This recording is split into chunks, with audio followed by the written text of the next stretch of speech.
एक बार एक किसान हर कभी आने वाली आंधी तूफान, ओलावृष्टि, तेज धूप इत्यादि से परेशान हो गया, क्योंकि कभी कभी फसल ज्यादा खराब हो जाती थी। इसलिए वह परेशान होकर ईश्वर से शिकायत करने लगा। किसान बोला, आप ईश्वर तो हैं, लेकिन फसल को कब क्या चाहिए इसकी जानकारी नहीं है।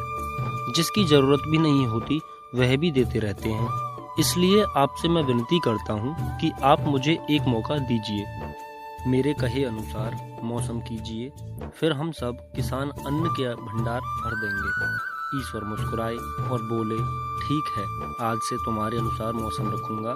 किसान खुश हो गया। किसान ने अगली फसल में गेहूं की बुवाई की। उसने जब चाहा धूप मिली, उसने जब चाहा पानी मिला।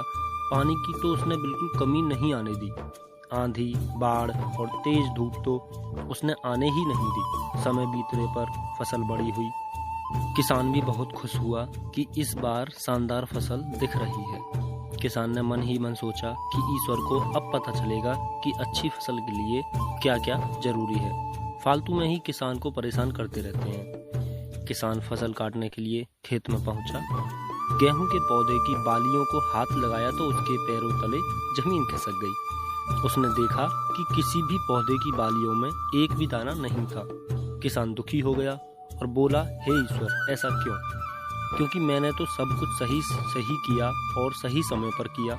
इस पर ईश्वर बोले, हे प्रिय किसान, ऐसा तो होना ही था, क्योंकि तुमने इन पौधों को बिल्कुल भी संघर्ष नहीं करने दिया। इन्हें ना तो तेज धूप में तपने दिया, ना ही आंधी का सामना करने दिया।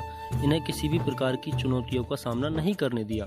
इसलिए बाहर से ही भले अच्छे दिख रहे हों, लेकिन ये अंदर से बिल्कुल खोखले हैं। इनके अंदर कुछ भी दाने नहीं। पौधे जब विभिन्न चुनौतियों का सामना करते हैं तो उनमें ऊर्जा पैदा होती है।